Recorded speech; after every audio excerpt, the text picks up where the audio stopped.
And welcome to the Link Up.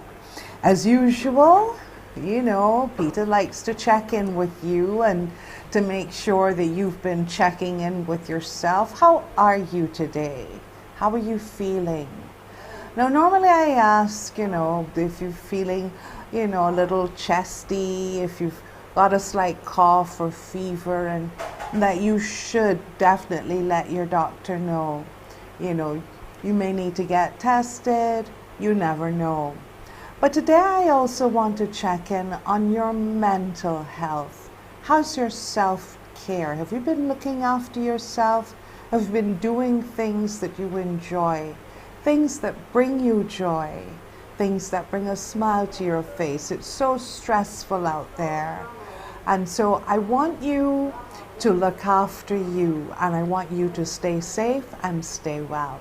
Thank you so much for joining me today on the Link Up. Today it's a Barbadian Link Up as we celebrate us. Today I have Dr. Marcia Burrowes, lecturer in cultural studies at the UWI. We'll be discussing one of her research projects, which back in, I think it was 2013, which garnered her the Barbados Service Star. I'm talking about none other than her work on the Barbados landship. And from former calypsonian, songwriter, and former cultural officer of music with the NCF Ronald Davis, we celebrate the art form known as folk. And we hear what he's been doing to make it relevant. And then there may be a surprise at the end of the show from yours truly. You have to stay with us to see. It's a cultural link up as we celebrate us. Remember, you can participate. You can watch the stream on Facebook, and you can share your comments and your questions in real time at CBC Barbados. We like to hear from you. Right, we're going to get started with Dr. Marcia Burrowes after the break.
drill.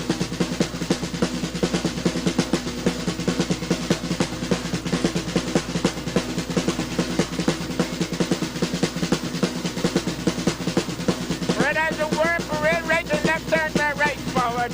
Parade up and slide, then we'll double mark.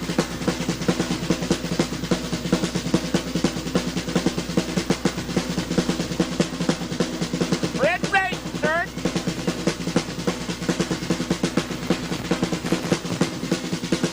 Parade left, third.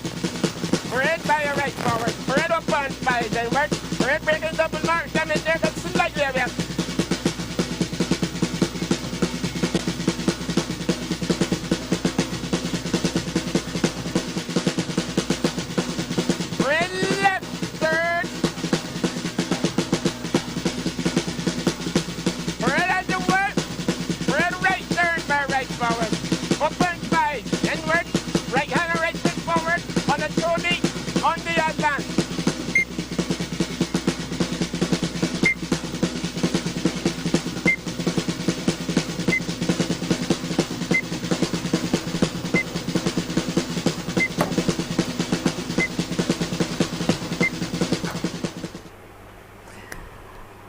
Very, very special memory there for Dr. Burrowes and myself with the Lord High Admiral and the Barbados Landship. I say good morning and welcome to you, Marcia, Dr. Marcia Burrowes. It's great to have you join us. Good morning, and that was a pleasant surprise. Moving. Both you and I, as actors on stage in Queen's Park Theatre, as it was then called, would have memories of Cappy. Do you know, I actually wrote a tribute to Cappy and I couldn't finish it, and I haven't finished it because I opted to begin with us understanding Cappy. And I'll finish it because the anniversary is coming up. Yes, it is. January 9th would be a year since his passing. And maybe I'll finish it and put it in the newspaper or something. Please remind me so that we could do something here. Yes, there's January the 9th is his passing. The 19th of January, the ship sailed through Carrington Village up to Licorice Village with him, carrying him, and took him to the dock, as is ritual of many ships over and over and over generations. And they held vigil, and then he was buried a couple of days later. Yeah. So that energetic Lord High Admiral we just saw is possibly in his 80s when he was bouncing and dancing. Yes. I have, as you said, many, many memories because to those of our viewers who might not know, the bar, was the home base of Laugh It Off. After Laugh It Off productions, you would find many of the theater goers and then the actors, actually meeting there and chatting afterwards, and has some wonderful memories. So let's talk then about the Landship. I want to share a little intro in the NCF's Barbados Landship Teacher's Manual of Maneuvers. Okay. Ashanti Trotman said this: "The Barbados Landship Association stands as a bastion in the struggle for freedom, respect and justice of African people in Barbados. While not yet a legal entity nor belonging to the state, the Landship Association represents a moral right accorded and forged in the historical battles of perseverance, unrelenting struggle and commitment of our ancestors who sought human dignity, respect, and a right to life." Fantastic. I hear also echoes of Dr. John Hunt in there. Yes. And I kept expecting to hear the word crucible. It's in here in a somewhere. sense, Yes, I've read that. in a sense, they're reaching for a crucible. Yeah. Yes, I am fully in agreement with that. Give us a There's history. been struggle. Sorry, I interrupted you. Go ahead. No. The histories, I always say plural because there are many narratives. Okay. If we follow Glisson, who was a Martinican cultural guru in a sense, a literal specialist, and he spoke about culture. He says that we in the Caribbean wrestle with big H history. BH history is the official history that always tends to give focus to buildings, moments for Europe, you know, when it settled, when it claimed, when it things, etc. And then the state gives moments of try it, you know, we pull up the flag. But then he talks about little H histories. That piece you read is a salute to little H histories. When we look at the working class and poor, what have been their histories? What have been their struggles? And in a sense, what have the middle classes, sometimes guided by BH history, what have they been saying? What aspersions have they cast upon the working classes and poor? That piece salutes struggles of African Barbadians over generations. And landships, as I like to say, because there was always more than one ship, really always more than one ship, symbolize that continued independence and a sense of self within Barbados. Yeah. The struggles, and we're talking about what particular era? We're talking about pre-emancipation or post? In my research, I think we can go back as far as we want to. But I am a student of Professor Woodville Marshall, so I'm looking for evidence. So our evidence haven't yet been found, but there are continuums there. I go with Kerwin Best, who speaks about, let's look at the music. And if we look at the music, then yeah, it predates emancipation, that drumming, those rhythms. If we look towards evidence, as at some point in time, landships did, they then focused on emancipation in 1863. And right. That's the year that tends to be posted. We're still looking for evidence. There are hints, activities in the 1870s and 1880s, and 1890s for sure. But there's not, those two dates of 1863 and 1868 are still around.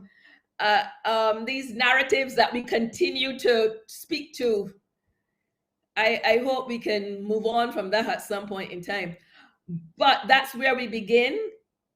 And we begin fully aware that we don't know where to begin. So our viewers recognize that we can 1838, probably all the way back to the continent, as one of my colleagues is attempting to do, Dr. Jacobs. She's connecting the continent. Well, I have been digging around here in Barbados. Let's see what do we have, what we can see.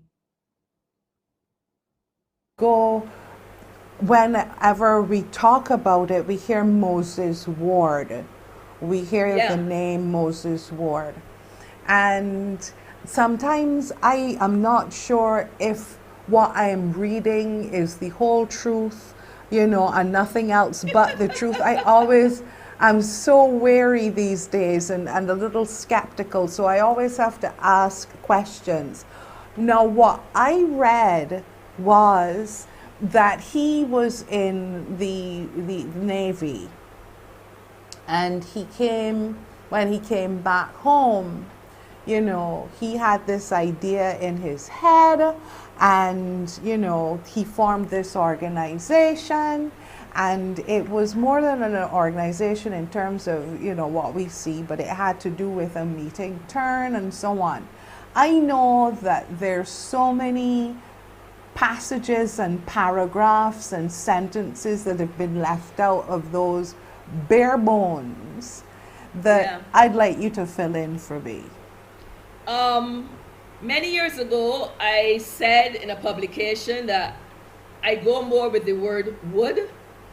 I haven't seen evidence, and so far I haven't been challenged in print. It's possible the name Ward was one of the errors of transcription, because Wood is the surname that keeps coming up over and over again. And recently I have found some more clues for that, but I'm putting that in a present publication. I do want to say this. We haven't yet found him. Wow. We are these many Little H histories. Let's go back to Little H histories and embrace Glisson. We are trying to shake Caribbean consciousness. We are trying to shake people's awareness and say, okay, like you say, we see these various narratives, and sometimes they gain authenticity or an appearance of authenticity because they're written down. Yes. But I am a student of Professor Marshall. I haven't seen it written yet. And I did some digging among the Navy archives, so I believe that Dr. Downs. We don't know. One of the key points about this is we have a history of maritime culture in the region. Not only in the crossing from Africa, but in the crossing on ships by seamen up and down the British Empire, 17th, 18th, 19th century. And many of us in our families, if you ask your families, was anyone in the family a seaman, you will hear probably yes, especially if you live near Bridgetown. Your family would be a seaman. So he would then, the ship would dock and they'd stay where they are. Sometimes they wouldn't register where they've docked, they wouldn't register when they docked. So trying to find him where they docked, we haven't gotten that yet. My goodness. But more research is needed. More research is needed. We need a team. You spoke to the my project of 2013, 2015, and we did a lot of digging as we could, but I need a bigger team. We found some things. So we don't know. We don't know if it was him or his father or his grandfather. Wow. We do know there was a Moses Wood, though. I credit my colleague Aveston Downs, who found him in the 20th century. I have also found him in the 20th century. However, notice the histories that we are going with put him at 1863. So we're at the point of, okay, which one do we go with? And there's some other hints coming up. We're at the point now where, especially me, because I've been doing this for over 20 years, where I have to say this. The people's history, the people's narrative is the people's narrative. We in scholarship continue to seek evidence, but we honor the people's narrative and what they've been passed on from generation to generation. When it comes to susus or meet in turn, again, those practices are practices throughout the Caribbean from African peoples. African peoples brought many practices of savings with them across from West Africa. And they're called things, I think in Guyana, they're called boxan, and Barbados, we say meet in turn, and Jamaica says susu, and on we go. And if anything, it coincides with another one of my areas of research, which is migration. Right. And I've discovered that on leaving Barbados and Jamaica, many individuals continue the practice of susu, meet in turn, in England, for example. Really? As a way to keep themselves going. So let's think about it. Enslaved peoples find themselves here, or their descendants find themselves here, but in their minds, they're aware of this practice of helping each other. And for example, I have seen a record from plantations in the early 20th century, where you might be only paid 10 cents or 3 cents a week, but then you put 1 cent towards meet in turn. So someone in that grouping is going to have 10 cents and will be able to make adjustments to their house, their home, whatever they need to do. When it translates to the diaspora, I've spoken with someone still very much alive. He migrated in the 1960s and he decided he wanted his own house. And so he was in a meet in turn in England.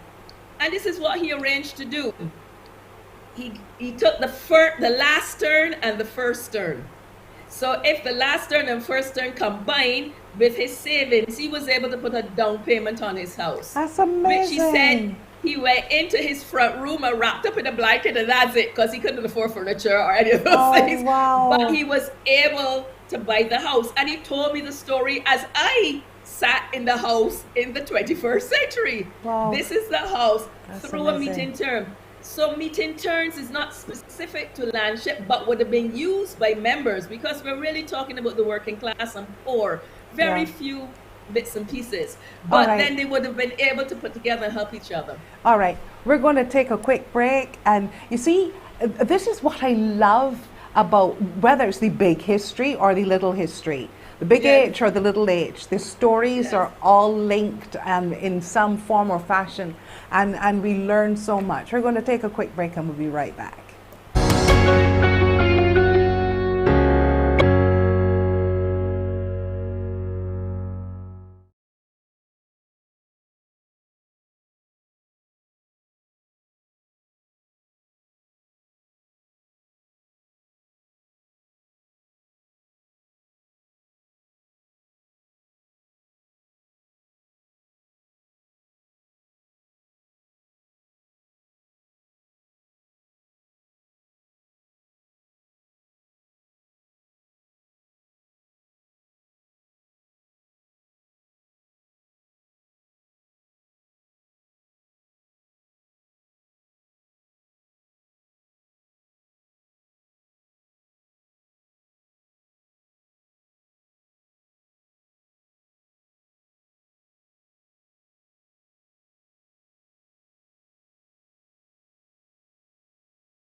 We're getting a lesson this morning in history as we celebrate us.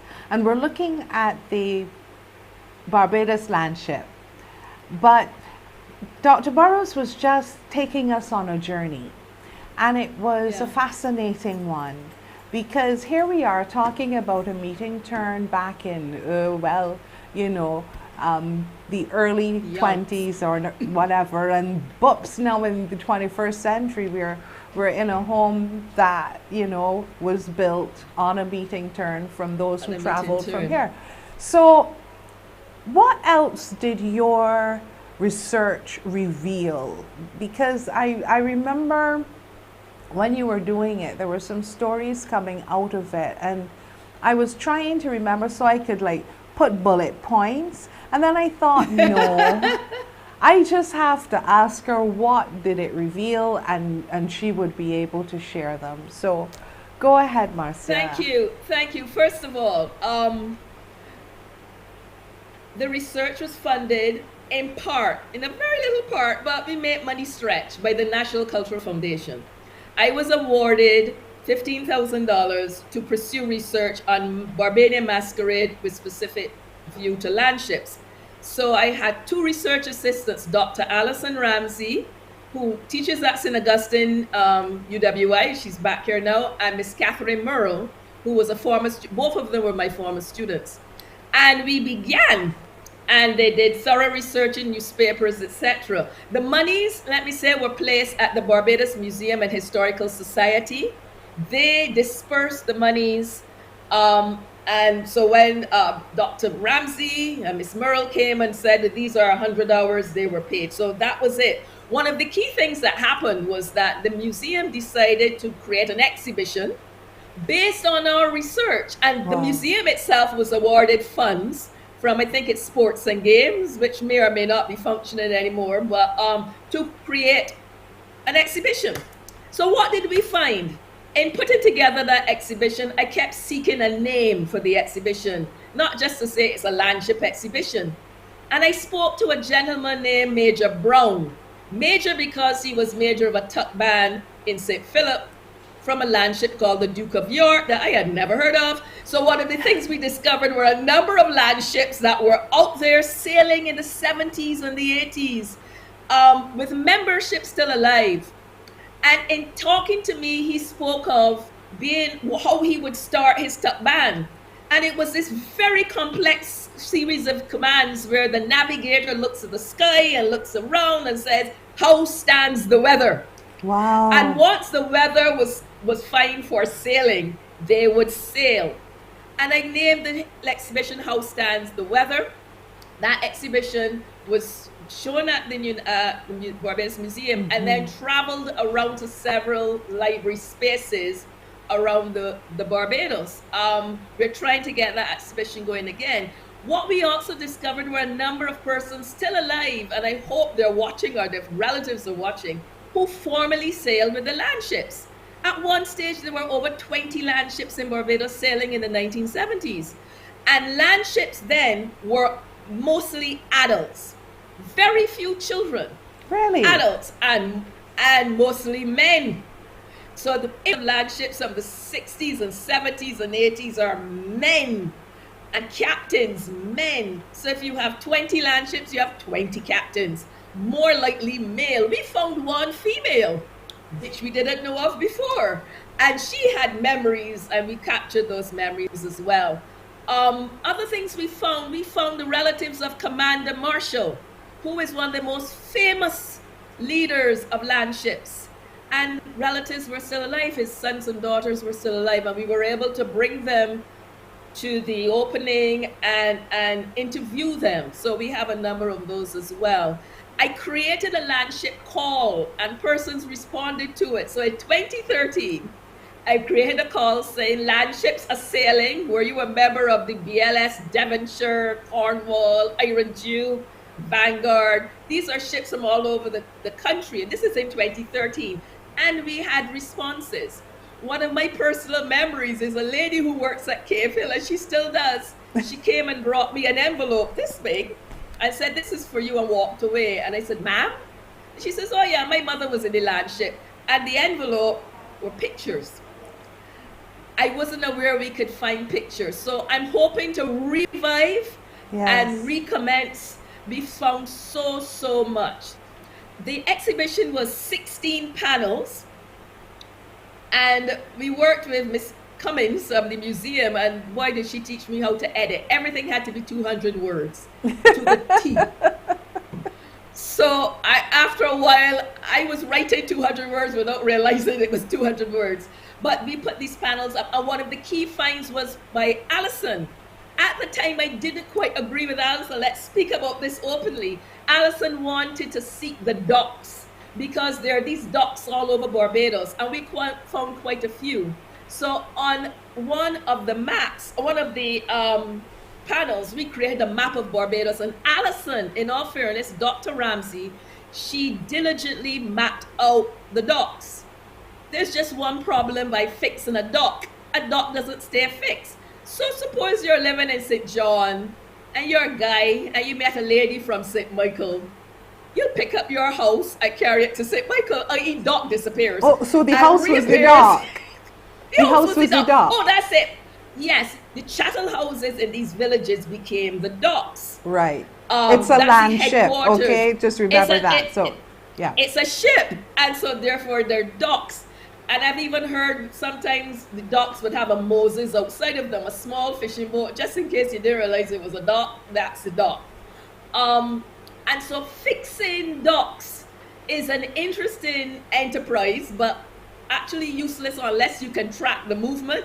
Because I personally spoke with someone who was a captain of a dock in a parish and who met a lady in St. Michael, and he and the dock moved down. Also, in those that research project, I walked through Eagle Hall. I kept hearing, "Oh no, the dock used to be here, but it moved on God up the road." And you're thinking, right, let's keep thinking, because chattel houses are known as chattel houses, so they make amazing ability. They move the corners, and you put the flaps, and you put the house, and you go. So if the person who lived there was at the dock, was the captain or the commander, you dock commander, everything gone. What would be very interesting is to trace that. Wow. There were so many things we found, but we put it up for the exhibition. And the exhibition, I can say proudly, because the Barbados Landship Association, really, Ashanti Trotman, made sure he got his copy of the exhibition. So if you go to the dock of the landship, Barbados Landship in Licorice Village, there's you see it. It's in full splendor. It's hanging in the dock with the pictures that we were given by members of family. GIS, let me say a shout out to them. They worked with us as well. We found those landship members we found alive. We interviewed them. So one of the most famous is Pa Lord.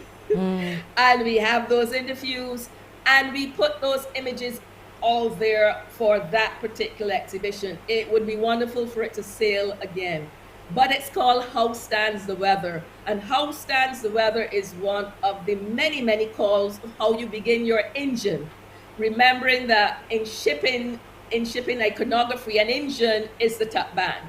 And as Captain Watson said to me once, as Cappy, you can't get a ship across the ocean without an engine.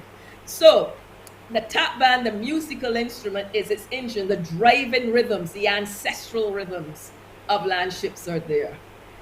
It was a wonderful project, and we're coming again. I'm glad that you brought that up, because I want to go back to come forward. You mentioned the vanguard, the names of the St. Joseph. Yeah, right. So where were some of these located? They were island-wide? They were parish-wide, and that is one of the histories I'm trying to track down in my upcoming project.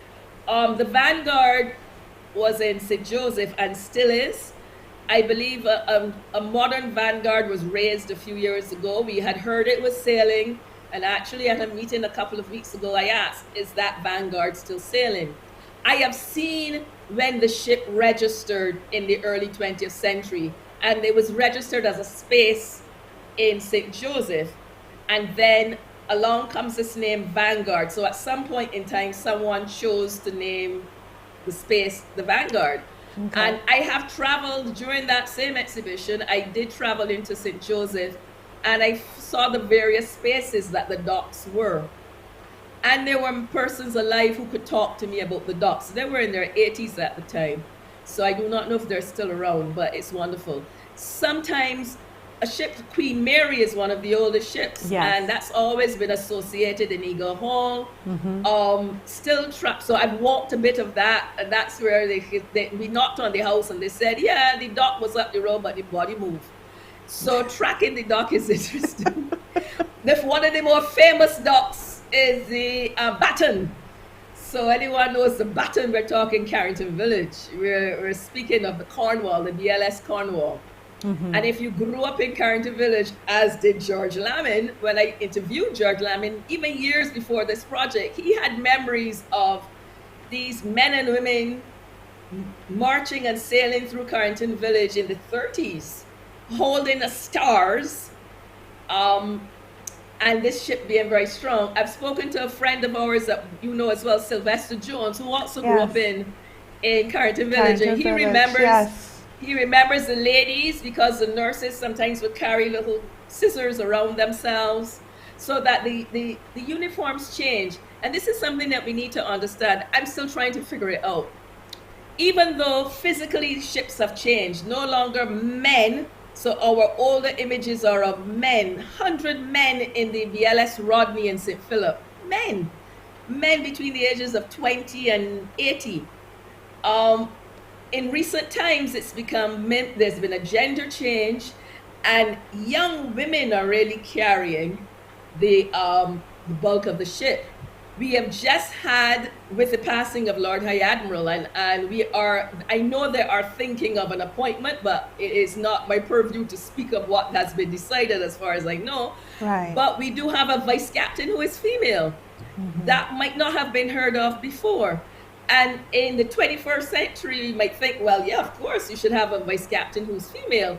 But in the 20th century, 19th, those were the gendered practices of those days. So one of the effective changes between the 70s, 80s, where they're all men, has been the inclusion of girls. And with the inclusion of girls and boys, there was a change of the regalia or the uniforms. So the clip you showed us blue and white. I think that's kind of an invention from somewhere in the 70s, perhaps, or 80s. When we have young children and young men and women, if we look at the older pictures, we see lilac, we see pink. Yes. Sometimes I was told it was what was available.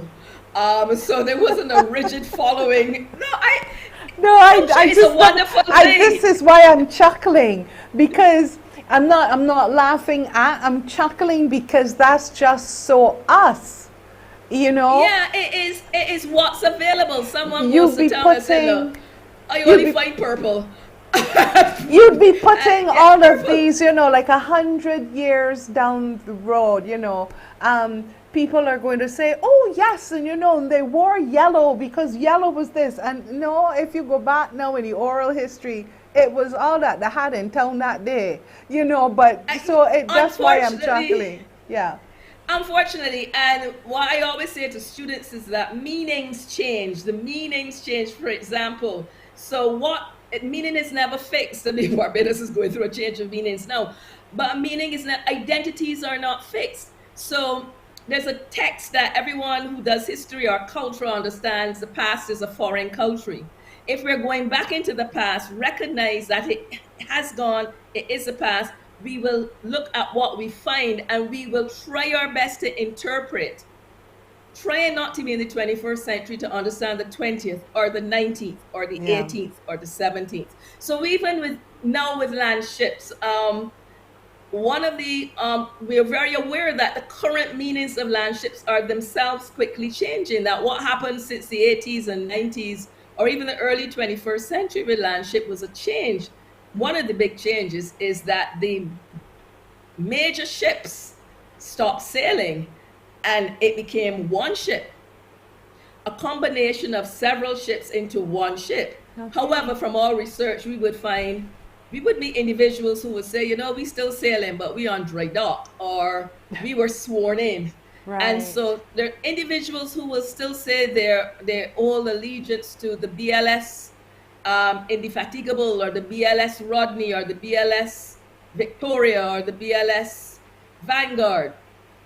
These individual ships continue to sail. And for me, that was one of the major finds as well, because I found myself in discussions with individuals saying, there was only one ship. And I would say, no, there wasn't. But the research hadn't been done. So by putting up the exhibition, How Stands the Weather, all of these different ships, and these images of ships at different points in time, of individuals. Sometimes someone would come to the exhibition and say, yeah, that's my uncle there. We didn't know who the person was, because those were the days where you took a picture and didn't say your name was. If anything, that following that quickly, because I know we're out of time, the Barbados Post Office contacted me and they ran a series. So there's a stamp series on land ship. And working with them was interesting. I learned then about what the post office required. So I would show them hundreds of photos and they would choose one and then explain to me what they were looking for. But okay. So that's the stamp that has the Lord High Admiral Watson in full regalia. Yeah. They chose that image and it became the iconic image. I believe there's an image of them dancing. There's an image of an older virgin drumming 10 cent step, the maypole. Yeah, we're going to talk about that when we come back and then wrap it up, because I know that you've got classes and I'm so happy that your first class was us. I hope that people realize how alive our history is. You know, it's not dead. It's not something that is stayed and, you know, we have to learn about it. No, it's a living, breathing thing. And we're dealing with people and emotions and situations, and that makes it exciting. We'll be right back.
Was all of that Lord High Admiral fit. That's my personal opinion. But one of the things that the landship is also well known for is the maypole, and I find it, for lack of a better word, interesting. But it's more than the word interesting, but I can't find it right now. You have colonial terms, you know, Vanguard and the Duke of York and the Queen Mary, the names of the ships, and then something like the maypole. For an organization or an institution that came out, you know, of the African dynamic and so on, that they incorporated and perhaps even closed out to some extent that for more of the colonial. Did that come up at all in any of your research? Yeah, I may have practically published this one. There's lots I've published and a lot's coming out. I published an article called Cloaking of a Heritage. Cloaking of a Heritage, I have argued that this is Barbados. And when we seek to understand our forms of traditional masquerade, we see perhaps Shaggy Bear and Stilt Walking, Donkey Belly, Mother Sally, but we're not seeing what other countries have in large numbers. As I continue to study ships, land ships, I recognize that if each ship is about 100 people on the road and they're all dressed in white with all kinds of colors among them, and in the 30s you would have 60 land ships in a parade, 3,000 men and women, that's masquerade. But what I've argued is that this is colonial Barbados, tightly controlled, tightly organized, and to be honest, when you play drums in the street, you got locked up. So how do you manage to keep this African sensibility going? You cloak your identities. The best way to do it, dress in the uniforms of the master. Brilliant. Use the uniforms of the master. The Royal Navy, you have many persons in the ship at some point in time who might have been seamen in the very, very early days. So they would have gathered meanings of sail, of maritime, of commandant and navigator and boatswain and the other words. They might have remembered the names of ships they sailed on, or there may be some ships that were famous throughout the region at the time. And you're creating these societies, these what they call shipping societies, these friendly societies that are organized along the lines of ships. And by dressing in the uniforms of the master, you are still doing all of the other things, like you belong to the, you're a Garveyite, which means you're challenging colonial norms by becoming a member of the Marcus Garvey movement for the empowerment of the laboring class and poor. I have said in print that if the colonial state was aware of what land ships were up to, they probably would have shut them down. But in other words, we developed this horror of jesting, of laughing, of derision, of saying, ha ha ha, a ship on land, a ship that don't go to sea, how silly. There was one man who said, you know, you should kick it out like any old ship, you know, put it out to sea and forget it. You wouldn't find that now. There were some interesting fights in the 1970s and 80s. I think the society has now reached an understanding of somewhere in land shipping culture, there's a heritage, there are stories there for us to understand ourselves. And ironically, by cloaking ourselves in these creolized versions of the Royal Navy uniform, of adopting the steps of dancing, because if there were 60 land ships, it meant that there were 60 different steps of land ship dance. I think Dr. John Hunt has posted online his interpretation of what we have today, and we would all agree we don't know everything, but we try and seek a meaning from what we have of the now. And that itself is reinterpreted. Sometimes there are dance forms that are reinterpreted or created by the members themselves. So yes, the shipping names possibly reflected ships that were in the harbor or ships that were sailing at the time, or ships that person sailed on and decided, let's call the ship the ship. But it's this story, I think, of the colonized Caribbean as well, or the colonized African continent, where we are colonies. So we salute the colonial heritage, or we engage the colonial heritage, perhaps because we have no choice. But then as we unfold and uncover and untwist and undo, like a rope, you know how a rope is put together with several strands? So when we start to undo the rope, or if I keep to cloaking, if you have layer upon layer, what are we uncovering with the layers and the layers? So in the 2013 project, How Stands the Weather, we uncovered a lot, but there's a lot more to be uncovered, especially when we have members alive. Sorry? Yeah, it's interesting that you said that, because now I understand going through Ashantis, because I didn't share the entire statement. And when you mentioned the word cloaking, I said, well, duh, that's what he, because he used the phrase cloaked device of honor. And I said that I have to go back and see what I missed there. But now I understand what you mean. But he also said, as colonial, corporate, and social systems change, so too must landship change and adapt. Your thoughts on that? I think it has been. I think there was a mighty upset in the 80s, that caused ships to scatter and the formation of one ship.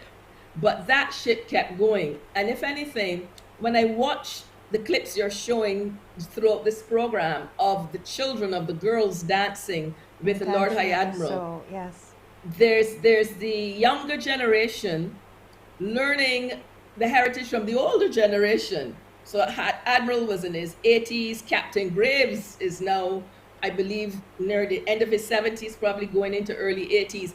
And the very, very young ones of the ship are learning from them. There is something that is being passed on that does not need to have the adult crew or the young crew. The spirit, there's an ancestral legacy that calls. Speak to any Barbadian once they hear that tuck band going, and without realizing we're we're moving. There's a call, and it is trying to understand that call that perhaps will be one of the strands to understanding the histories, the cultural histories of Barbados, so that the ship changes. Remember, 70s, 80s, men, and really a lived experience of these working class men, these cane cutters, these various persons. We tend to think of landship as though they live in the middle class. No, there are among the working class and poor.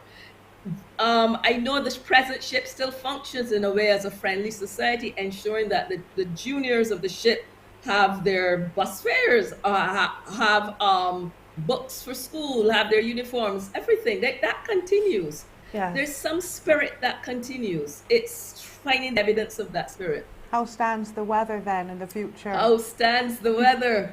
How stands the weather? It is, we don't have time. It's a very complicated thing, but literally the navigator, who's the person at the front, looks in the sky and says, Captain, clouds ahead, and etc. The best, I'll share this one as a token, just so, Al Jilts captured one of the best I've ever heard. He said he watched the landship parade in the 1970s in Queen's Park, and the ship refused to move because the engine wouldn't play. The engine said, "We can't move, sir, iceberg ahead." And the audience, though the onlookers laughed because they were in Queen's Park, right? Iceberg. And then someone looked and saw, no joke, a snorkel man was coming up Queen's Park. Literally blocking the path. Thank you. I just wrote it down, guys. I said, I saw this with my own eyes. What's this now going about? The iceberg had passed here, bump, bump, bump, bump, bump, and the ship moves. Bump, bump, bump. Thank you, Marcia. And so they're the powers of the imagination, creating alternate identities for people, for Barbadians. Iceberg ahead. Celebrating us today on the Link Up, everyone. Celebrating us today. Beautiful. Thank you so much for bringing it alive, Marcia, as always. Stay safe and stay well. Okay. Stay safe to the audience as well. Viewers, have a good day. Mask up. Yeah, important to do so. All right, now, you take care. And coming up next, we get an opportunity, well, to continue to celebrate us as Ronnie Davis joins us.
baby always complaining about the way things happening down here, about the rising cost of living and the taxes that we just pay. Let you and I do a little study. Let us carry out a survey. Let me show you how we must fool ourselves in this paradise we got here. Take a walk to the back and you will see an old shop badly needing repair. And you might have a little pity for the poor lady who live in there. But if you stop and ask for some water, your soul will tell you have a seat on a sofa. And now she can't go to tickle your toe. From the kitchen she'll shout, "Hey, stereo, it's a paradise.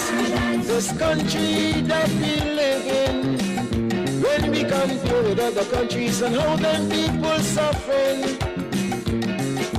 Things could be worse, you must agree, that we Belgians really making the best country."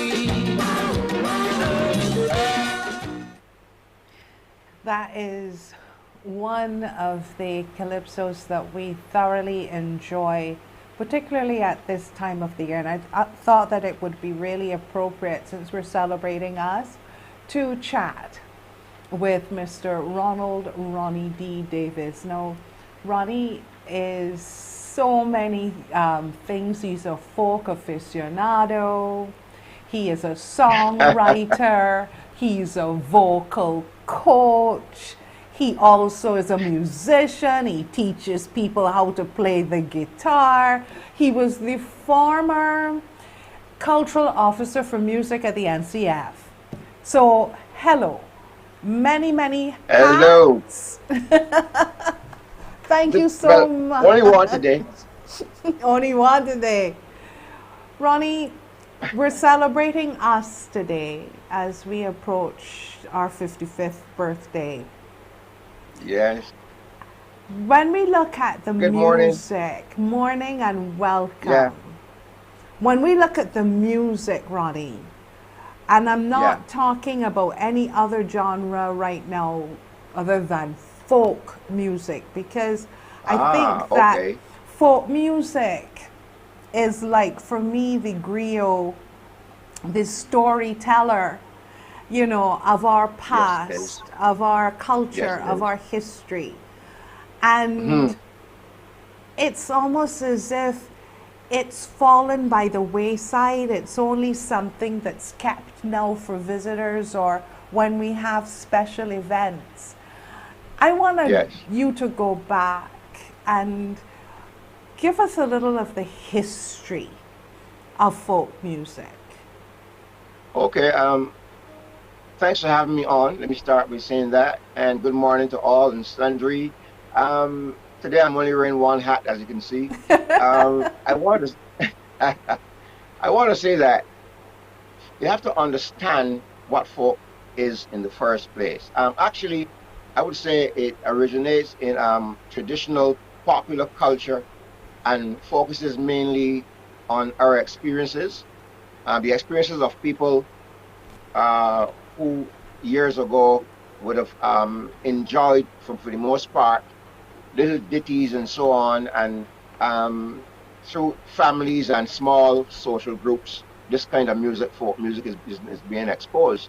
In recent times, you would have found that most of the concentration would go on the more up-tempo songs, songs which speaks only to the here and now, and so for some strange reason, a lot of them kind of focus too on politics and so on. But at the end of the day, one must say that our people, our folk people, our brothers and sisters years ago, they would have concentrated a lot on things that would have been happening in the village, more so than things that were happening on the national stage, which is politics and that kind of thing. And little ditties and songs were written about their personal experiences, and which is and was, or I should say was and is a good thing, because our children, those coming before, after us now, can look back and remember and think on the things that their foreparents would have experienced. So it really and truly, for me, in short, it is really exposing historical facts in song. Right. What were some of the folk songs that you remember growing up. I remember the ones that I heard, thinking back on them now as an adult, some of them were pretty brutal. I mean, if you think about Millie down in the well, oh Lord, poor Millie, you know, and we're singing this, you know, at concerts and so on, with the wire wrapped round she waist, and we're not thinking of what we're singing about. But I think in some ways, though, it was kind of equally balanced, because, for example, if you hear Miss Mattie does make some big bread, but it's so that I feel she's dead. Now, that is a positive song. So hard. Yes. Exactly. Although the time's so hard, she tried her best to bring the bread and the food to the farm workers. And in my opinion, that is something that's extremely positive. So that kind of brings a little balance to the, when you're speaking in terms of the Millie going to Brazil and so on, and the way Ratram she raised and so on, that kind of brings a balance. And you had John Bailey Mama. That's one I remember really well. John Bailey Mama. Up to the day, the children find a song like that very exciting. They find it amusing. Yes. And of course, I have a 6-year-old niece right now who is enjoying that song thoroughly. Yes. Belly swell with cassava, you know. Cassava and so on. It's a joke for her. In recent times, though, I thought that I should write some new songs. And so recently I wrote 17 brand new folk songs. And these are on top of the other 75 that you have already. Yes, because like I said, I think if we are thinking in terms of our children in the future, hearing what you and I experience, there's need for us to write about what is current, what is happening here and now, and not only focus on Millie going to Brazil and Miss Mattie, if you understand what I'm saying. So hence I did a song called Three Hoses Spring. Yes. Which goes something like Excuse this. me. Away, down to Three Houses Spring we going go. Away, to talk about people and wash the clothes. About who did this, who did that, who did bony and now look fat. Who tell she man, let go of me hand. Bring the child money, bring the pram. All them things we washing. Down by Three Houses Spring. Could be poor, could be a king. Talking your name down by the spring. I love it. I love it. So you're not only washing clothes, you're washing your mouth on people. Listen, that was the thing. I would say about maybe half a mile from here down at Three Houses Spring. And not only that, the beautiful thing about being down by Three Houses Spring was that just next door we had the factory, so that you would get like away, can see the fish in the spring. Away, can hear the factory horn blowing, and all at the time the hand going so sweet smell of sugar up in your nose, ringing the dress, shaking it so, spread it on the grass, let it blow. Sometimes we used to sing down by Three Houses Spring. Sun gone down, but we ain't leaving. One more name to talk at the spring. You understand? What makes up the structure of a folk song, though, Ronnie? It must have what elements? Okay, we're looking for, obviously, the kind of issues that would have taken place, things that would have taken place really in rural districts for the most part, but not necessarily have to be that way, but usually in rural districts, things that happen on the ground, things that we could laugh at. Then we look at melodic structure, because you don't want to have a song that is too complicated when it comes to folk. You don't want to have a million chords all over the place and so on. Usually it's a 1, 3, 4, 5 kind of thing. So it's like a da da da da da da da da da da da da da. So the melodic structure is usually built around just 3 or 4 chords, you know. And the other thing too is to ensure that the lyrics are easy to evaluate. You don't have lyrics where people are like, what do you really mean by that? Though I can't quite understand what you mean by this particular thing. You just want to keep it as simple as possible. So you're not writing, for the most part, like a calypso, even though some people think that folk is calypso as well. But 9 out of 10 calypsos, for me, they have a lot of lyrics.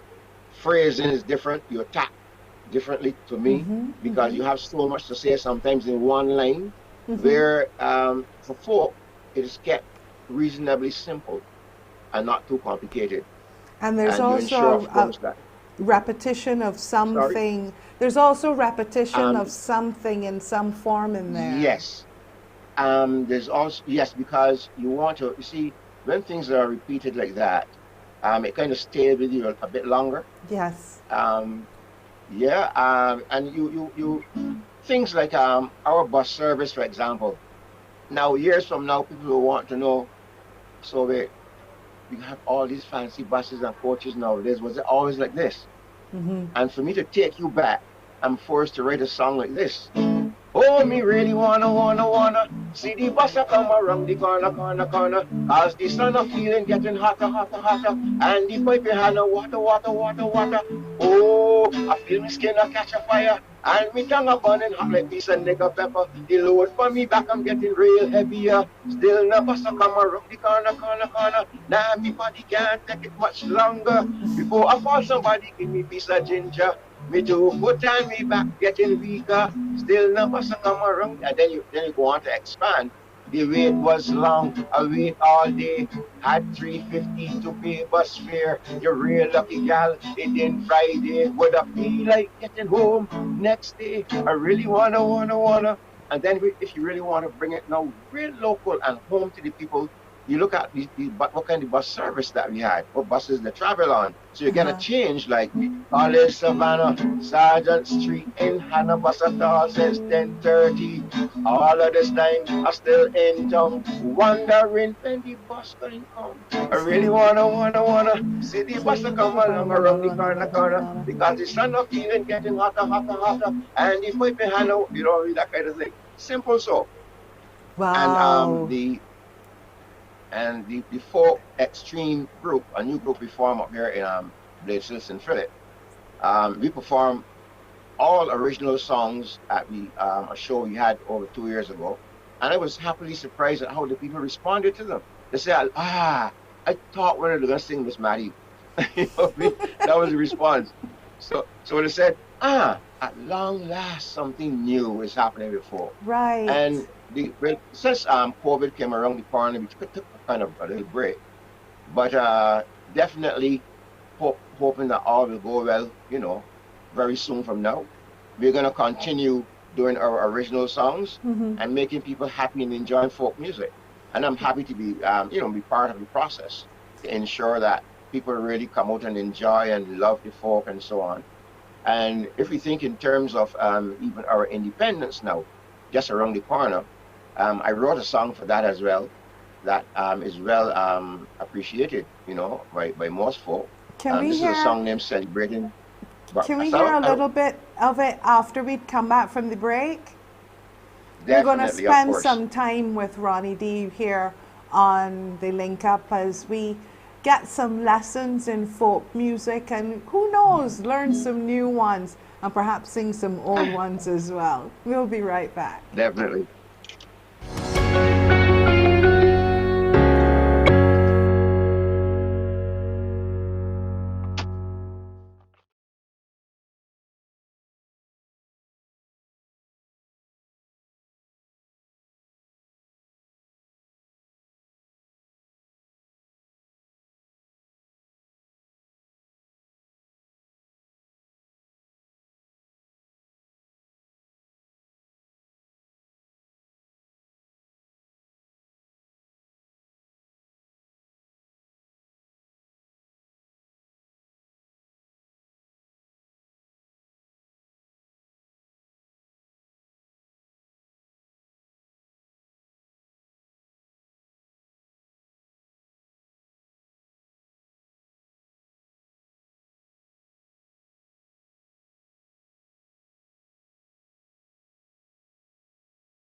the trident up in the air. Everybody come celebrate on Independence Day. From 1966 we were on our own, building up our island home. Let's celebrate, come let's celebrate. All these years working all alone, making Barbados our happy home. Let's celebrate, come let's celebrate. The cane fields and the mills out yonder, and the coconut trees too. White sand and the blue sea water belong to me and you. Independence Day, come let's celebrate. Wave the trident high up in the air. We gonna celebrate Independence Day. Come let's celebrate, and we growing stronger every day. Let me celebrate. Harold Barrow, he went up England. Independence he brought back down. Let's celebrate. Come, let's celebrate. We've survived all through the years with tourism and with sugar cane. Let's celebrate. Come, let's celebrate. Celebrate our forefathers. Celebrate our leaders too. All the hard work, blood, sweat, and tears they gave for me and you. Independence Day. Come, let's celebrate. Right each right on high up in the air. We gonna celebrate. Sweet, sweet. So, thank you. What, I don't know, what, when I'm writing, and I don't write songs, I'm talking about scenes, but when I'm writing, I can like start writing something and it change in a, like if it has a mind of its own to something completely different. Has that happened to you with your music? Like, I don't know, you want to talk about sweet potato and it end up being yam. You know, you know what I mean? Yeah, I know what you mean, but I think it seldom ever happens. I don't usually experience that, really, to tell the truth, because a bit of research goes into what I want to write about. Okay. And therefore, even if it is only mentally, there are notes up here about the topic. Okay. And therefore, I'm staying within that particular space all the time. I seldom go away from it. And what makes it a bit easy for me to write the song, and I think, is because I can play the instrument, either guitar, keyboard, whatever. Because I can play the instrument, so I'm writing and playing at the same time. Which comes first, Ronnie? I ask this all the time. The melody or the lyrics? Honestly, I do everything at once. Should I expose this? Yes, it's a kind of a gift I would have had from the master on high. Right. One, and two, our family really is really wrapped around. We live, eat, and drink, taste music. Wow. I have a first cousin there who is very good, to tell the truth, with the guitar. If you know Mike Seeley. Of course. Right. So Mike is very good with the guitar, and he would have influenced me quite a bit too. You know, when I wanted to learn to play chords and how to play the guitar. Actually, he gave me the first guitar I ever had in my life. I remember riding from here in Bladesville and Philip all the way across to Bushy Park for this guitar, and in the very hot sun, riding across Maps Road on my way back home with it and saying, Lord, don't let me fall with this guitar. It feels so sweet in my hand. Good. And when I got home then, my mom had to beg me, to put it down sometimes, because you start to get so wrapped up with it. You love it, so music is deeply embedded within the psyche of my family. Let's put it that way. We're all into music, and therefore, writing a song, like for example, off the top of my head, you may very well say to me, but so Ronnie, say something to me now that may make me feel happy, right? But Ronnie, say something for me that will make me feel happy. Right. I'm gonna decide. Is it gonna be reggae? Peter Alleyne, I like the way you're talking. Peter Alleyne, I like the way you're smiling. Today, when you called me to do the interview, I was so happy to sing this for you. I gotta tell you, and then I'm gonna decide, well, look, I'm not going back there again. I'm gonna make it. I'm gonna put a change in it.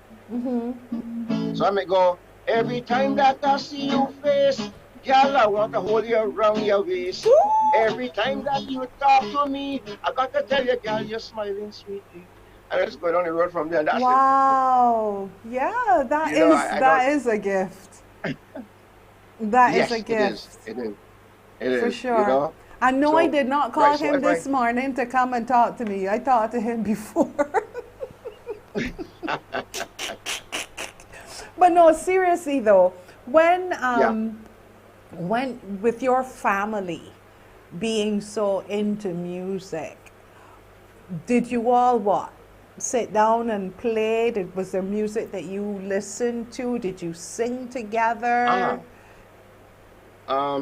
I'm sorry that I may have to mention your competitor here, but No, that's fine. back then, as a young guy growing up, I listened to a lot of songs on the radio, Radio Fusion, a lot on CBC as well.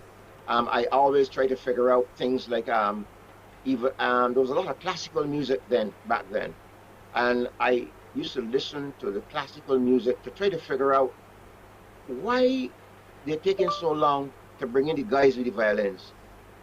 Why is it that they're now introducing the trumpets and the trombones? Why I wasn't hearing them before? And not only this, but what did they play? What happened to introduce the trombone and the saxophone? Things like that I would be trying to figure out and wonder about. So after listening to a million of that type of music, classical music, that was my thing back then too. And listening to Sparrow with the calypsos and so on, I must have listened to so many songs and figure out and understand why they structure them like that, and then try to improve on them. And then it was my a habit of mine to try to develop my ear a bit more. For example, there are times when Tony pose a grisette. You know Tony Grisette? Yes. Tony would call me right. He would call me occasionally to come. Say, Ronnie, come and go by Sandy Lane Hotel with me tonight. And I would go down there with him, not knowing what he's gonna sing. I don't know what songs Tony's gonna sing. We just have to start singing. I would play, and that came really from in my younger days training my ear. Right. You know, back then we had some little transistor radios. So, right.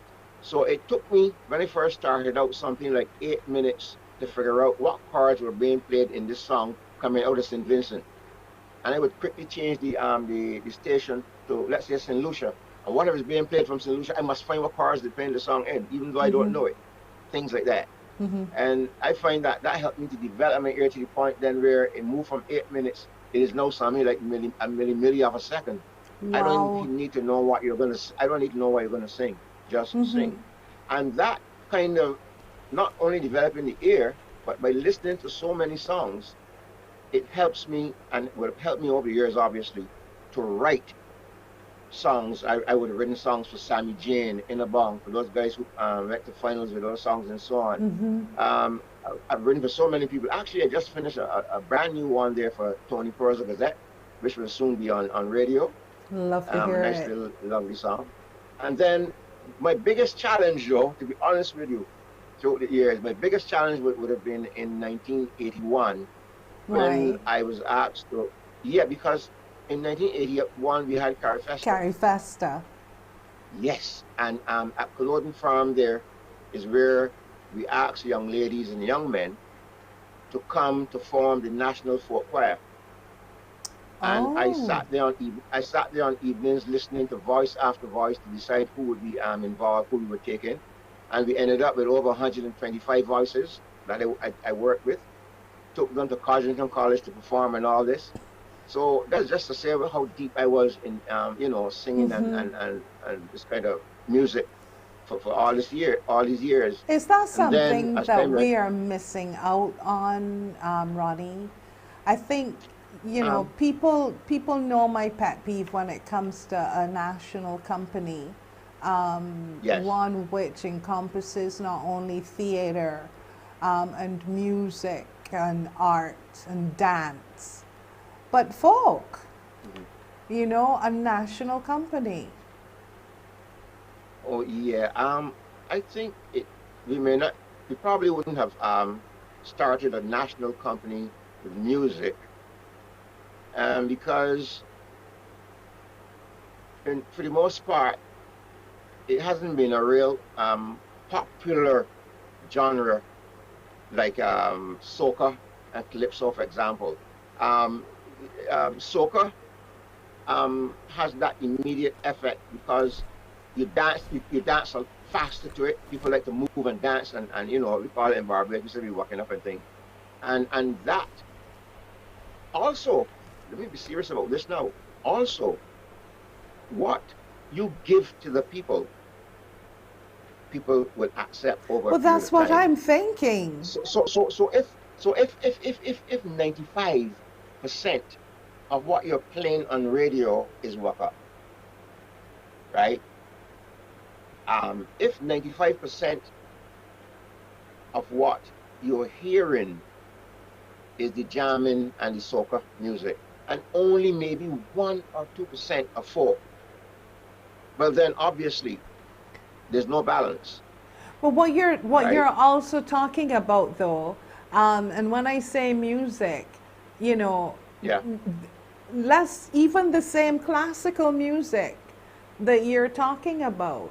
You know, Yeah. when you have a national company, it will cover all the genres. I would hope and I would imagine. You know, so Yes. therefore, you know, from the classical to the folk to the pop Yeah. to the reggae to the soca, Mhm. yes, Okay. but it encompasses But all. yes. But then you need to start then not with well, I guess the national folk, national quiet music Mm-hmm. that you're talking about. This entity would also involve and would have to involve teaching our young people to write songs, Exactly. because because the national medium to which you are making reference would have to be supported not only by songs of the past, but certainly things dealing with current issues and so on, to keep it alive and fresh. Mm-hmm. So it is like saying, yes, we want to have a bank, but we're gonna need some money to put in the bank. Mm-hmm. So yes, we want to have there isn't anything wrong with your suggestion. As a matter of fact, I think it's a fantastic one. It's just a matter for us to find those persons out there who would be interested in forming this entity. But and at the same time, though, don't forget that all of us live within this small space we call Barbados, and we are easily influenced by those things we hear coming over radio and television on this. That I think there's certainly urgent need. I wouldn't say need, but urgent need for our radio stations to be a little more diverse and bring a wider variety of songs to the airwaves. Because I don't know, but if they only know how influential radio really is. Of course. There's still that old lady who up there who says, "What the woman on the TV says so it must be true," You and she know, believes that. our You know what I'm 94 saying? points. Yes, I do. Our 94.7, you know, Oh, beautiful. plays Love it. all Love it. 24/7, you know, 12 Love it. months a year, local. And Love it. the I love that.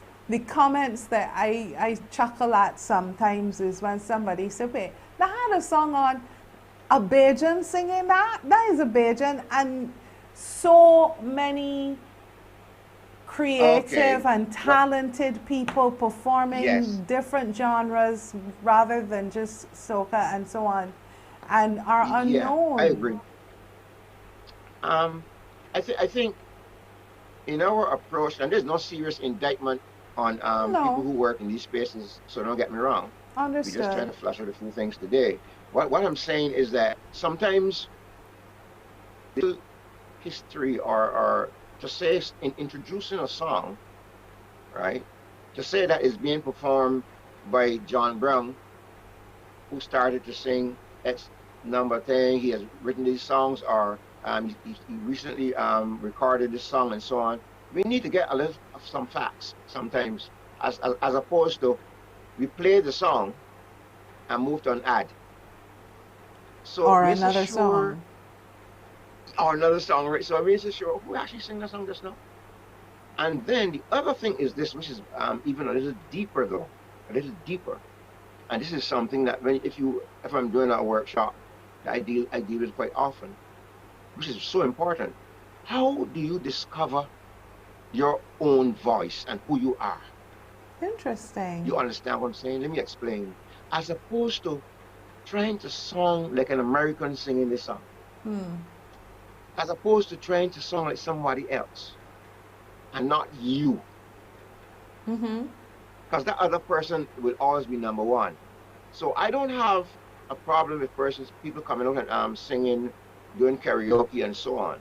But there is a way for you to discover you. And it's for this reason that sometimes you find, it's not the only reason though, but sometimes it is the reason why a person will ask me, there's a local guy singing that song.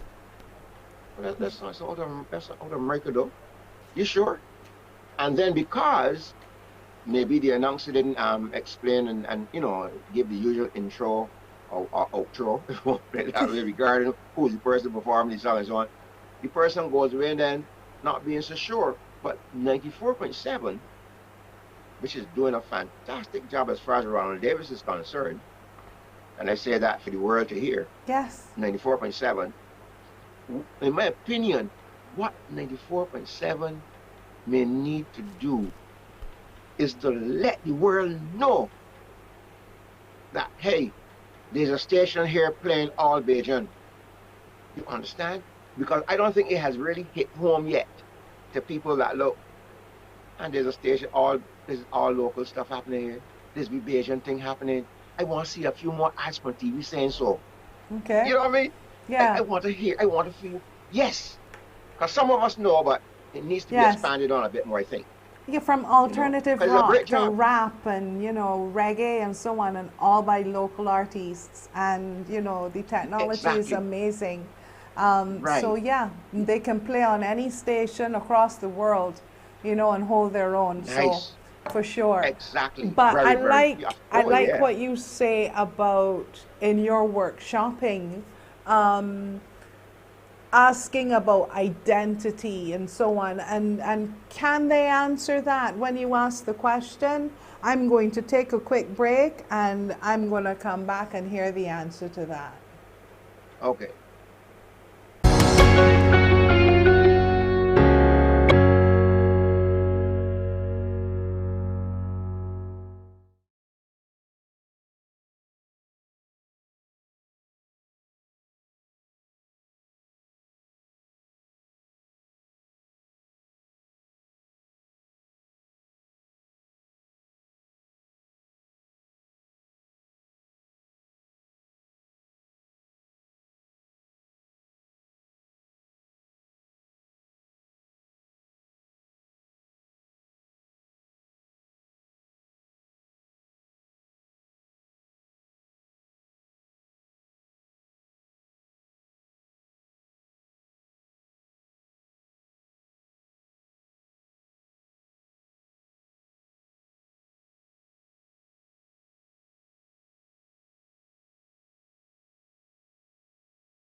Before we took the break, I asked Ronnie if, in his asking about identity of, the new entertainers and singers and songwriters coming up, what was the answer? Could they answer, Ronnie?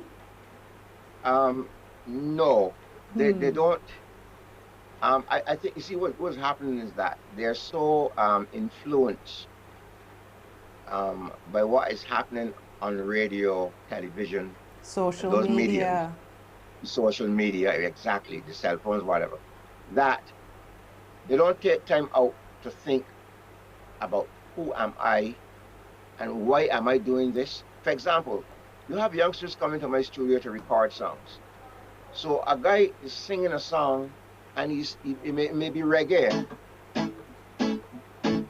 I'm a yardie. He says I'm a yardie, right?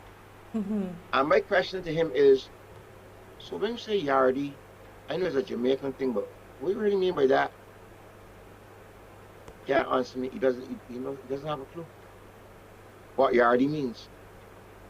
But he heard it in a reggae song, and it sounded, I guess, exciting and so on. And therefore, he's of the belief that yardie should be mentioned in his song, because if it is playing on the radio over and over, and it's making that particular person's song so big up. But if he use yardie too, it should big me up too. But he doesn't have a clue what yardie means. The other thing is, you ask a guy, so why are you singing this song in this way? Man, that's how fellas do it all the time. And what is your name? I'm John Brown. So, John Brown, if you had to do it as John Brown, how would you do it? Well, so if I make a suggestion, I'm being told, I didn't practice it. So, the other thing that is lacking, and here's where we need to have not only the writers' workshops, but workshops will teach our people how to sing and attack lines. How to sing, for example, and what? And to attack their lines in different ways. Attack lines. Okay, got you. In different ways, yeah, and to put them over in a different way. For example, a guy singing a song would say something like, I went down the road with a heavy load. That's first verse. Second verse, I'll tell she are bad, but I won't make she feel real sad. You understand? Let's give you those two examples. Yes. So, but what they don't know about is first one, I went down the road with a heavy load. Second one, I went down the road with a heavy load. Wow. Third, I went down the road with a heavy load. And it could go on and on and on and give you a million different. So therefore, what is happening? Because they don't know the approach, how to do this, every verse sounds almost identical. It sounds the same way. And I keep telling people all the time that music is like food. If you came to dinner at my house, of course, you're going to get an appetizer. There'll be a little water on the table. Then we're going to get the main course, which may be the change in the song. And then just as you're telling your friend, but wait, because I excuse myself from the table, which is a change in the song. Just as I walk away from the table, you're telling your friend, but wait, Ronnie, you know them with dessert though. And out of the blue, I shout from in the kitchen, anybody having ice cream? Anybody having ice cream? Anybody having a piece of cake? And you're back to focus again. That is what a song is all about food. So I don't give you everything one time. Right. And then I ensure that there is variation, there's variety, so that it maintains interest. And that is why you want to eat rice and stew every day, as tasty and as nice as it is. Tomorrow you want some cocoa and flying fish for a change. There's variety. And that is what our music is supposed to be all about. You know? For example, listen to the song I did before, when I said, from 1966 we were on our own, building up our island home. Let's celebrate, come let's celebrate. But second verse, Errol Barrow, he went up England, independence he brought back down. You understand? Got you. Third verse, we love our country Barbados, so with respect and dignity let it grow and celebrate. Come, let's celebrate. So that is what is lacking. Those intricate things, they're lacking from our approach to music in Barbados. Right. And when the NCF air their workshops, advertise their workshops and so on, I think the youngsters should really attend and try to pick up and learn as much as they possibly can from these workshops, because there's so many different things that we don't know to today. And therefore, as a result, we're lacking. The other thing is that we need to have and find that confidence in our own people. I know I'm touching on a different list of the subject thing, yes or no, but we need to have that confidence, because you see, here's what's happening, and I think it probably came out of our calypso competitions, where from the time we started the crop over calypsos and so on, the competition and so on, party monarch and all that, we became a bit more critical, because this guy shouldn't win tonight because he's singing two lines in there that we can't understand. He shouldn't win tonight because there's a verse inside there that tell the truth. I don't think he didn't really stick with the topic, you know. I think he went off a bit. Now, nothing was wrong with that as far as the competition is concerned. But what do you think happened? We applied it across the board then to all genres. Right. And we did that regardless of why the song was written in the first place. So everything became kind of real competitive, so to speak. So what is happening is that, so you're hearing a song out of another country, you don't quite understand what the guy is saying, but everybody on the dance floor dancing and enjoying themselves though. It's true. In Barbados now, you do the same thing locally. We have a problem with it. I ain't understanding what he's saying in there, you know what I mean? He's singing too fast. Not enjoying it for enjoying its sake. You understand. So we've become so critical that, tell the truth, you better make sure that each line in that song, I mean, and nothing, to some extent, nothing is quite wrong with that, you know. But if I say to you though, in looking at what you're saying and looking at the new music that's out there, I don't know. I like to call this these days an add water and stir society, where everything is immediate. No one wants to really sit down for like, I don't know, 5-6 minutes and enjoy a song. Songs like 3 minutes and so on. And you were talking about radio and television, but social media these days has such an impact.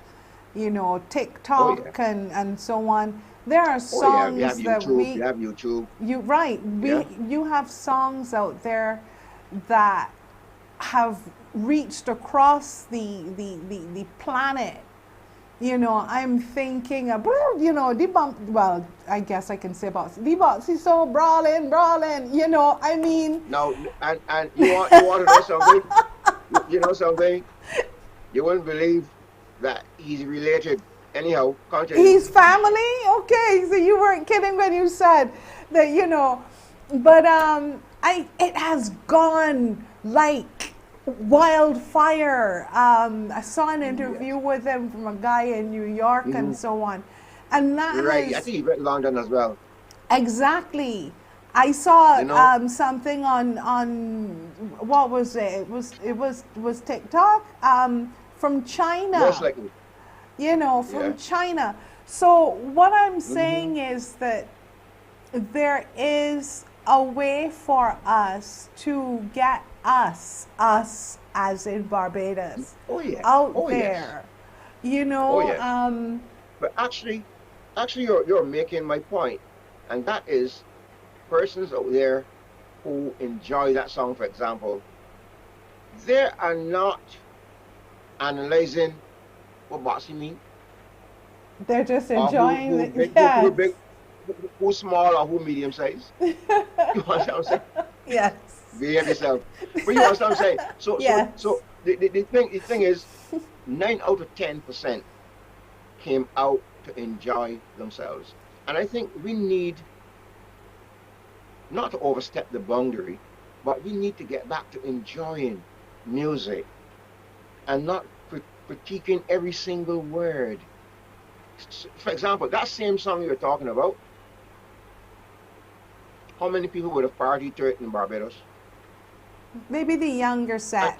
And it is a cultural thing too. For example, when I perform in Hamburg, Now, when I perform in Hamburg, you would find I may do me mind on fire, me soul on fire, feeling Feeling hot, hot, hot, hot, hot. hot. Right. Yes. Okay. Now, I could play that the whole night. It doesn't matter. People are enjoying themselves. You do that in Barbados, where like only someone want to know. Wait. You know, wait, well, I can't find the next to play. And I'm not coming down too hard on our, because each country would have its own cultural perspectives and so on, right? But what I'm saying is, I go to a neighboring country, for example, and because the fete start late, the sound engineer is trying to EQ the kick drum. So there's a boom, boom, boom, boom, boom, boom going on, and the poor guy at the back struggling to get it started up because it started late. The thing is, to a kick drum that isn't ready yet, you have people paying and coming to the gate and doing solo, boom, boom, boom, boom, boom, boom, to a kick drum that ain't ready. Locally, I will see a band on stage jamming. Cheese on bread. Going down the road, everybody put the stage jam and sounds sweet, you know. And I could see some people on the crash bars, right? So I know exactly what you were going to say.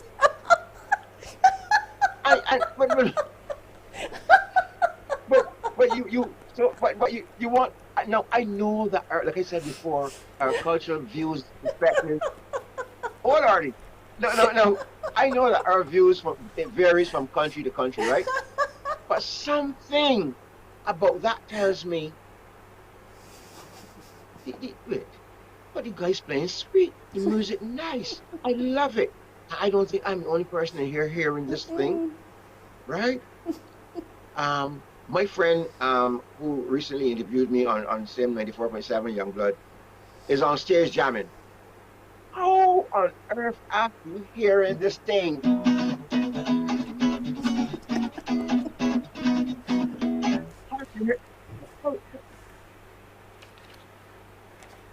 Yeah. But the difference I find in other countries when I perform overseas is that the people dancing to everybody, enjoying what come down, everybody having a nice time, and I think too is I don't really like to go here, you know. I don't like to go there with this thing, but everyone must be realistic.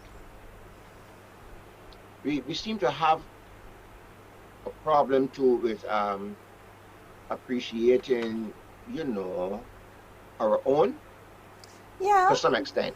I'm not gonna I'm not gonna labor on that too much, Well, but that's we okay. seem to have a little. We fully Okay, right, okay, understand. Yeah. yeah, we seem to have. So, for example, um, Peter performed last night real good. That girl could sing,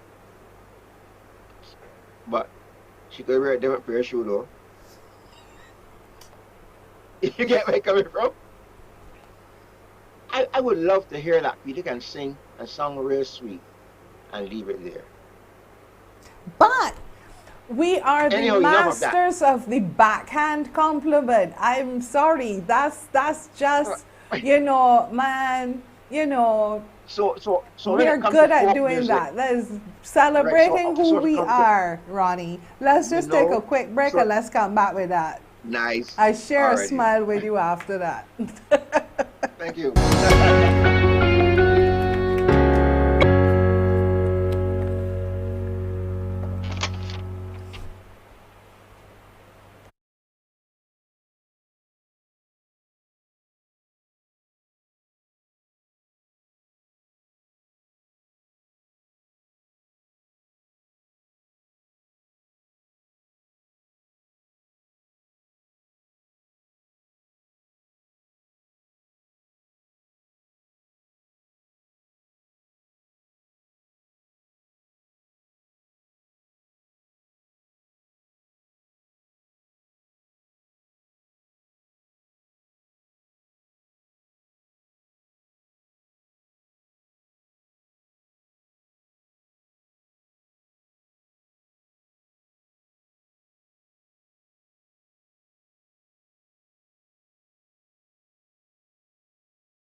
Celebrating us today on the Link Up. We Bajans, I tell you, special, special people. I love them too bad. You know, I was saying, Ronnie, masters of the backhand compliment, you know. Oh, Lord, you got such a pretty face. It's a pity that you got so much weight, you know. Or, so it's all, you can't ever just leave it at full stop. No. You gotta expand on it, man. You know what I mean? So yeah. You know, Peter did a very good interview this morning, but it's a straight makes you hear still, you know. But in the final minutes though, that we have to talk and thrash this out. Where do you think we need to go in terms of getting folk back on track? Yes, there are people like you, Johnny Coyman as well. I know he has another style of folk, but few and far between it seems, you know, at least that we're not hearing. What needs to happen? There's I think appreciation for folk music will come through more airing of that genre, of this genre of music, and not just in radio November and television. And because what is happening is that it is too you hear it in November, and it is as though, as a matter of fact, some guys even come to tell me something, Ronnie, is as though the radio announcers were praying for November to go, man, to get back to Jamaica music. I'm hearing more Jamaica than I hear in Bajan, of course, got on 94.7. But generally speaking, so I think the practitioners actually of folk need to be encouraged in some way. We need to hear ourselves on radio a little more. Now people say that but you don't need radio here in Barbados. You got YouTube, you have Spotify, you have TikTok, right? But the truth is this: when you feel as though you are loved in your own country, it is completely different from the Americans shouting and saying, we love what you're doing. Yeah. When your own people who you're going to meet in the supermarket tomorrow, who you're going to meet in a store in Bridgetown, who you're going to meet just walking through the park, can say to the average artist, generally speaking, to not only folk, but I'm talking about folk primarily now, that is the topic we're dealing with, when they can say, but you got a nice little folk song there, we love it, it is very impactful, but not only just impactful, it encourages the artist, because encouragement is what we need as well. It encourages the artist, and I thought back then I think it was 1981, when I worked with the St. John Folk and Dramatic Group. Back then, we had the first ever folk competition. I think it was the first and only folk competition they had. Perhaps that's something we need to do. Go back to the community. Right. Exactly, and they won the competition with a song I wrote named Slim Jim. But the point, what I'm saying is, that was a big thing for the group. It was encouragement to keep on doing new stuff and to do folk songs and so on. Sweet. But if we're only going to get 1% folk on a daily basis and maybe 5 during November, okay, it ain't gonna happen. So the John Coymans and the Ronnie Davis and the other guys, we are still here, but we need to have that. We need the encouragement, because we can't think or believe that our listenership is only made up of persons who like walk up. Right. Thank you. You understand what I'm saying? Thank you, Ronnie. Thank you very, very much. But I want to thank you too for having me on the program. program. You're welcome. And I enjoyed all of your new music, and I hope to hear it on the radio and on TV soon. Thank you. Well, I sent them to CBC, so I hope they'll play them. Fantastic. Thank you so much. Okay. All the best and happy independence. All right. Stay safe. Same to you. All right. Celebrating us today, and I said, I did promise you that I'd do something really special. And for me, it's special because I worked with her doing her work for many, many years in Pampalam. And I thought today, as we celebrate us, I should celebrate one of my favorite people, who is now the late Jeanette Lane Clark. Thanks to Pauline for allowing me to share with you one of my favorites, Pampalam at the stadium, who's celebrating us, our language. Remember that big Pampalam at the stadium a few years ago when Ina Birch incited a riot and broke up a calypso show? I could never forget how that happened, because I did right there on the spot from long before the show start till after things get hot. From the old rackets that was there at Waterford, it looked like them did come out to play, all like Alfreda Hunt and Yorlene Skeet and Carlotta Green did there. Who could ever forget that occasion? Run the Mares was a sight for sore eyes. In a mini, if you please, off she 2 knock knees, and 6 inches of sheer lumpy thighs. Gladys Dix Voicey was there too. Them all don't miss a cockfight. Them still haunting the boatyard and harbour lights like 3 vampires on a Saturday night. And don't miss a show at the gymnasium. Regards to whosoever on stage, them 3 all-proof face biddies could really try to act the age. That night, one of them see Pasadena Hands trying to look like Little Boppy. If the nursery rhyme character did anything like she, I mean, no wonder she lost she sheep. It was an old-time calypso show named Looking Back. Not with RPB nor Gabby nor Griner. The promoter, Lord Bobo, was the star of the show, and he was to sing songs like Gina and Dinah. That is why Tashti Sylvie and Poxy Eglantine and Bopper did propping up the gate from since 3 o'clock that evening for a show that didn't start until late. In couple hours, the stadium did ram-pack. People like sardines in a can, among the men that brought down Borja, Godzilla, Murphy, Slims, and Big Dan. But the one body that did just come as at all was Ina Birch, dressed like a punk, with she hair streaking red and a band round she had, and the woman was drunk. From the time she thought it in the stadium, you could see Ina had up she grog. When she bunks a young fella by mistake, she called he a unmannerly hog. Why the bloody hell you don't look where you going? Ina said, flying up in the face. What you doing in here? Get out the way I give Mistress Birch a space.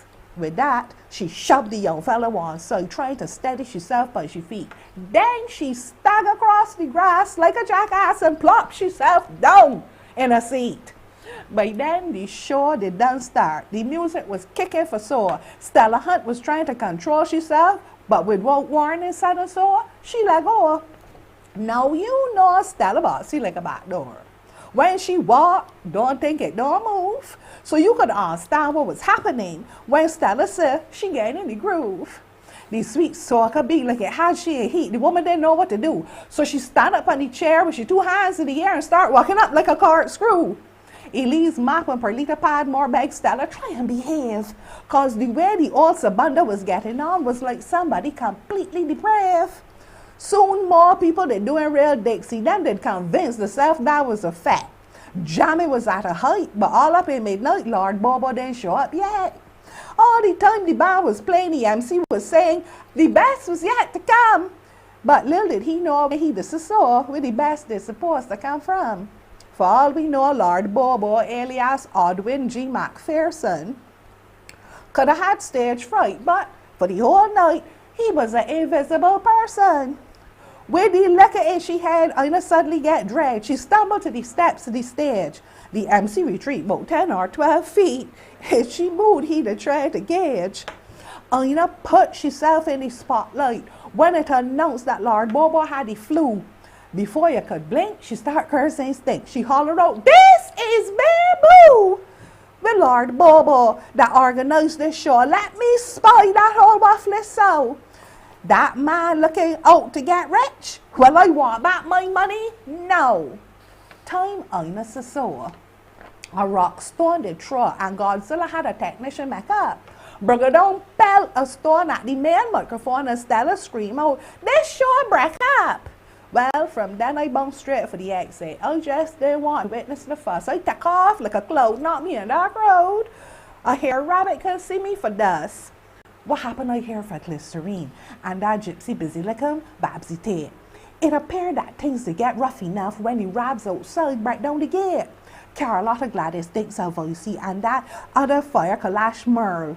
Hide on eat the stage like 5 rats in a cage, hollering out, quick Lord, come for your world. Big rocks and beer bottles did flying. The band leader collapsed from sheer fright. And drunken Ina Birch put a speaker where she purred, slumped down and passed out like a light. The stadium was like Jane King's. People had the police at bay. By the time Big Dan started to hose down the band, it was a veritable riot down there. Since then, I no one got to see another show. Not if she paid. She take a solemn vow, and so said, so be, she does go all FOC, 'cause Lord Bobo, is she sweet man now. I just loved the way that Jeanette wrote. And I hope you enjoyed that as much as I enjoy doing it for you. It was the way that she wrote, the words, the language, you could just see, you could hear, and that's what makes our language so special, I think. Thank you very much for joining us today. The time certainly flew. Have a great weekend, everybody. Have a safe one. Follow the protocols, and we'll be with you again, God willing, on Friday.